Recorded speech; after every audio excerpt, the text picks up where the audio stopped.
How can you create desire? The most important word in my business is desire. When talking about a luxury brand, how do you create desire?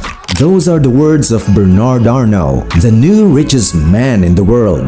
Bernard Arnault is the founder, chairman, and chief executive officer of the world's largest luxury goods company, LVMH. He has also just become the first European to top Bloomberg's list of the world's richest people, moving Elon Musk to second place. Now worth $215 billion, Arnault's wealth eclipsed the Tesla CEO's $196 billion fortune in March 2023, according to the Bloomberg Billionaires Index. Arnault had already ousted Musk from the top spot of Forbes' list of real-time billionaires in December, and they've been trading places for the last few months. Although his own name may not be immediately recognizable to many, the brands that Arnault has been instrumental in growing, from Christian Dior to Dom Perignon, have become household names. Over the past 3 decades, Arnault has turned LVMH into a luxury goods powerhouse with 75 labels selling wine, spirits, fashion, leather goods, perfumes, cosmetics, watches, jewelry, luxury travel, and hotel stays. He opened China's first Louis Vuitton store in Beijing in 1992. Born in Roubaix in the north of France in 1949, Arnault graduated from the prestigious École Polytechnique, an engineering school in Paris. He began his career in the family-owned construction company, Ferret Sevenol, becoming chairman in 1978 after successive promotions. 6 years later, he got wind that the French government was looking for a new investor to take over Boutique Saint Fréry's, a bankrupt textile group that owned celebrated French fashion house Christian Dior. Bernard was just 25 years old, and he had an idea to build a luxury group with multiple well-known brands, but he was strongly criticized for it, with people telling him it doesn't make sense to put together so many brands. But Arnault talked it over with his biggest champion, his father, and his father believed in him and told him to do it. So Arnault bought control of the group, returning it to profitability and embarking on a strategy to develop the world's leading luxury goods company. In the process, he acquired the nickname the Terminator when he laid off 9,000 workers in 2 years. Arnault has said, when running a business, you should always be thinking the worst is coming.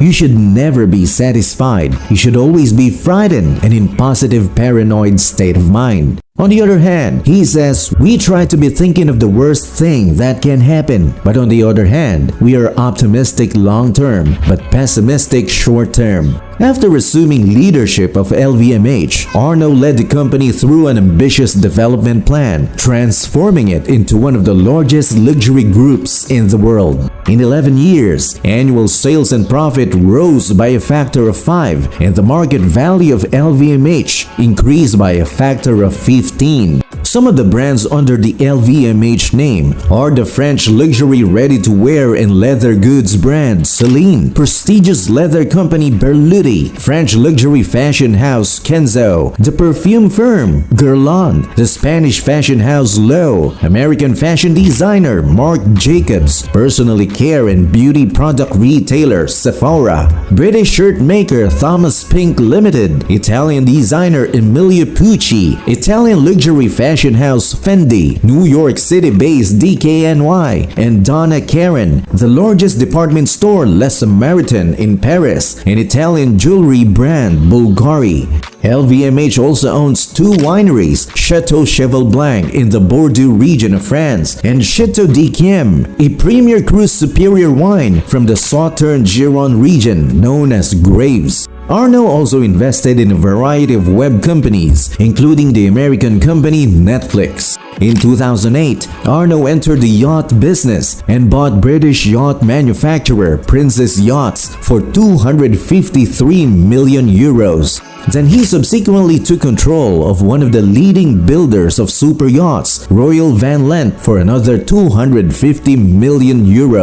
LVMH spent $3.2 billion in 2019 for luxury hospitality group Belmond, which owns and manages 46 hotels, trains, and river cruises. In January 2021, LVMH acquired American jeweler Tiffany & Co. for $15.8 billion, believed to be the biggest luxury brand acquisition ever. Today, LVMH Moet Hennessy is the #1 seller worldwide of beauty products and in the US, and the #1 online seller of beauty products. Arnault has long held the title of Europe's richest person, but the 74-year-old keeps a much lower profile than Elon Musk and isn't personally active on any major social media platforms. In October, he told the LVMH-owned Radio Classic that he sold his private jet because a Twitter user was tracking and posting his flights. In 1973, he married Anne de Wauvron. Together, they have 2 children, Delphine and Antoine.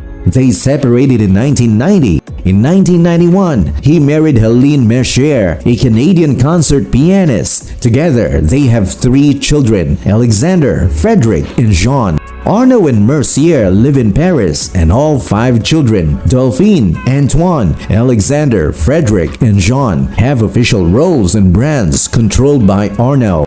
Effective February 1, 2023, Delphine is the Chief Executive Officer of the luxury brand Dior. Antoine is the Vice Chairman of Christian Dior SE. Alexander is the Executive VP of Tiffany & Co. Frederick is the CEO of TAG Heuer, and Jean is the Director of Marketing and Development at Louis Vuitton. The French billionaire rarely makes public appearances and avoids the limelight. Despite having 5 children, all of whom work for LVMH, Arnault shows no signs of slowing down or handing over the reins of the luxury conglomerate just yet. He tours all of the group's Paris-based companies every week, and Arnault's age limit as CEO was extended to 80 years old, ensuring that LVMH remains in family hands. Arnault has created the Louis Vuitton Foundation, one of the most prestigious exhibition locations for contemporary art in Paris. He personally has an extensive art collection that includes work by Picasso, Yves Klein, Henry Moore, and Andy Warhol. He was also instrumental in establishing LVMH as a significant patron of art in France. The LVMH Young Fashion Designer was created as an international competition open to students from fine art schools. Every year, the winner is awarded to a grant to support the creation of the designer's label and with a year of mentorship. In closing, Bernard Arnault says the key to long-term success is first a great idea, but more importantly is the execution of the business plan. He says, always think of what can go wrong. Always ask the question, is what we're doing really enough? Are we making correct innovations? Are we managing in the right direction? What can go wrong? It is extremely important to always keep up a high level of innovation, and it's a constant quest to be the best. I'd say those are key questions to follow from the world's richest man. Thank you for watching, and if you like what you see, don't forget to like and subscribe to our channel for more amazing videos.